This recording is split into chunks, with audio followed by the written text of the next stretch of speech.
नमस्कार मित्रों।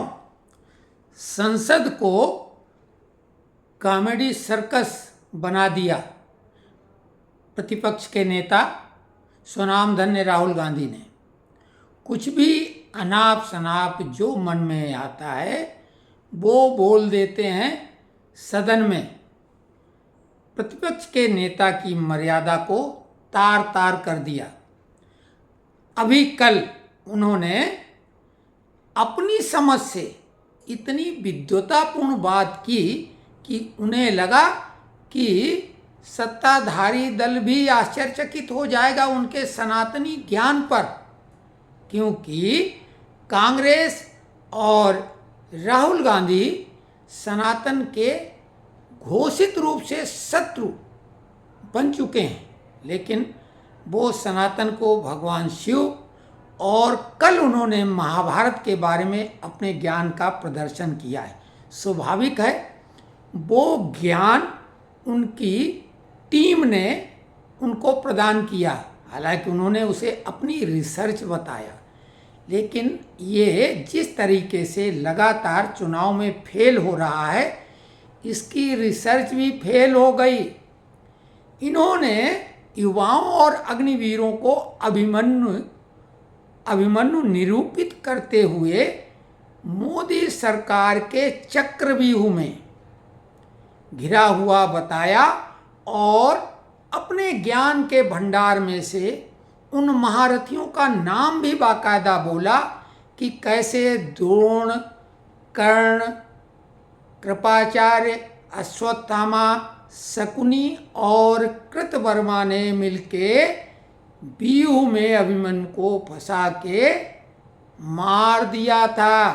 उसी प्रकार वर्तमान में ये सरकार व्यूह रचना करके अग्निवीरों और युवाओं को वही जैसे 6 महारथी उस दौर में चक्रव्यूह में फंसाकर अभिमन्यु को मारते हैं, युवाओं को मार रही है। और 6 नाम मोदी, शाह, मोहन भागवत, अजीत डोभाल, अडानी और अंबानी के लिए अपनी समझ तो उन्होंने कमाल कर दिया। लेकिन राहुल गांधी तो पप्पू हैं, बालक बुद्धि हैं, उनको तो हम कुछ नहीं कहेंगे।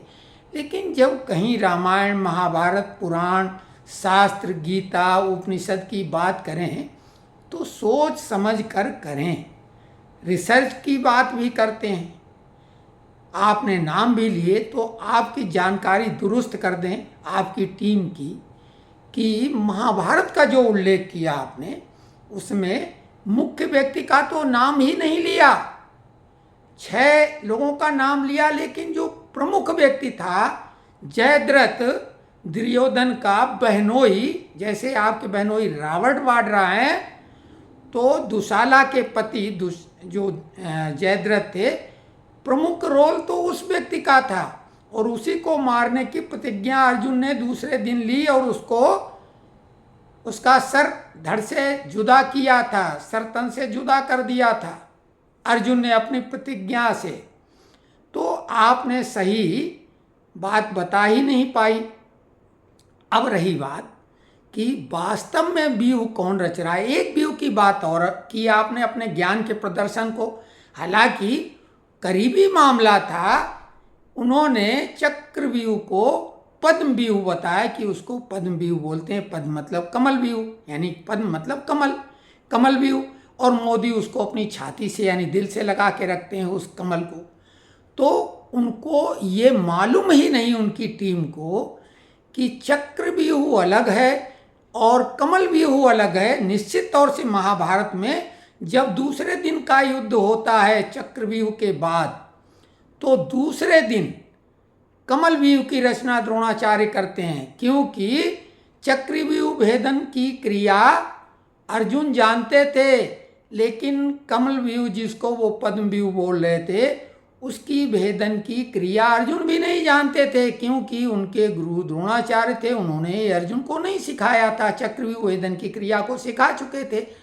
तो जयद्रथ इसी कंडीशन पर रुका था जब गुरु द्रोणाचार्य ने उन्हें आश्वस्त किया कि तुम्हारे को अर्जुन से हम बचाएंगे, ऐसे व्यू में छुपा के रखेंगे जिसका भेदन करना अर्जुन भी नहीं जानते।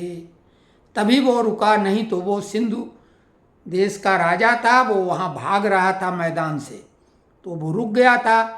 लेकिन कृष्ण की रणनीति कूटनीति के आगे वो पस्त हुआ और उसका कैसे वध हुआ आप सभी को मालूम है। तो दूसरे दिन का युद्ध कमल व्यूह, जिसको पद्म व्यूह बोल सकते हैं, द्वारा हुआ था और उसका भेदन अर्जुन नहीं कर पाए थे। वो एक अलग व्यूह था कमल व्यूह, जिसका भेदन कोई नहीं कर पाया था। और जिस कमल व्यूह की बात कर रहे हैं भाजपा के, तो ये ध्यान रखो वो अजेय है, उसका भेद किसी को नहीं पता था गुरु द्रोण के अलावा, वो अपराजय था। कृष्ण अर्जुन भी उस व्यूह में दाएं बाएं रहे, उसके मुख्य जगह नहीं पहुंच पाए जो उनका लक्ष्य था, जहां जयद्रथ छुपा हुआ था। लेकिन आपको बता दें, इस देश को, केवल युवाओं को नहीं, पूरे देश के जनता जनार्दन को एक व्यूह में फंसा के कांग्रेस ने रखा था। लेकिन वो व्यूह रचना जो षड्यंत्र की गई, वो उस व्यूह रचना का एक किरदार सोनिया गांधी हैं, जिसने देश को किस तरह से फंसाया, गांधी परिवार के लोगों को। वो गांधी लोगों का जो व्यूह रचा गया, तथाकथित गांधी, सोनिया गांधी, क्योंकि नकल में नकल घुसती चली गई।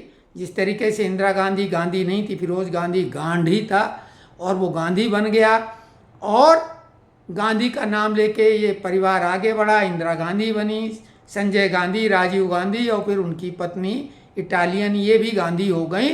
तो सोनिया गांधी का कमाल का व्यू था कि संजय गांधी जो प्रधानमंत्री के दावेदार थे, उनकी व्यू रचना में अभिमन्यु की तरह शिकार हुए, और उसके बाद स्वयं इंदिरा गांधी जो प्रधानमंत्री के पद पर विराजित थी, सोनिया गांधी की व्यू रचना में वो भी अभिमन्यु की तरह शिकार हुई, और बाद में खुद के पति को भी उन्होंने शिकार बनवाया।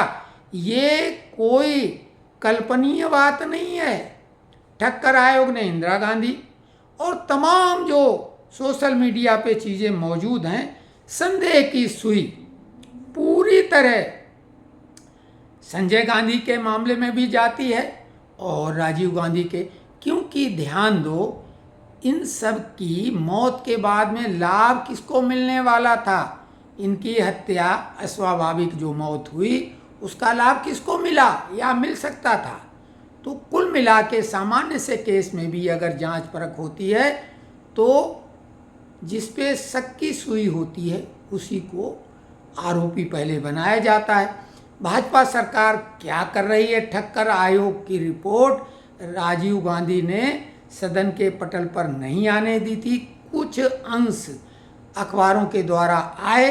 तो ठक्कर आयोग की रिपोर्ट हम अपने इस वीडियो के माध्यम से निवेदन कर रहे हैं प्रधानमंत्री और अमित शाह जी से, दोनों से, कि वो ठक्कर आयोग की रिपोर्ट सदन के पटल पर रखवाएं, ताकि देश की जनता को मालूम हो सके कि प्रधानमंत्री इंदिरा गांधी की हत्या की साजिश किनके द्वारा रची गई थी, और साथ में राजीव गांधी की हत्या का भी जो आयोग बना था उसकी रिपोर्ट भी सामने रखी जाए।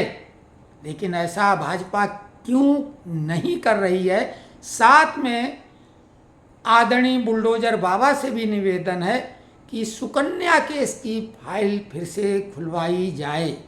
सुकन्या केस की फाइल, जिसका पूरा परिवार लापता हो गया है।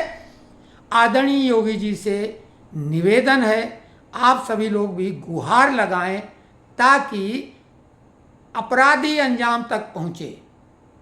तो ये विश्लेषण कैसा लगा कमेंट्स बॉक्स में लिखें। चैनल को सब्सक्राइब करें, वीडियो को लाइक करें, या पसंद ना आए तो डिसलाइक करें, या कमेंट्स में जो चाहें जैसा लिखें, लेकिन सधे हुए शब्दों में।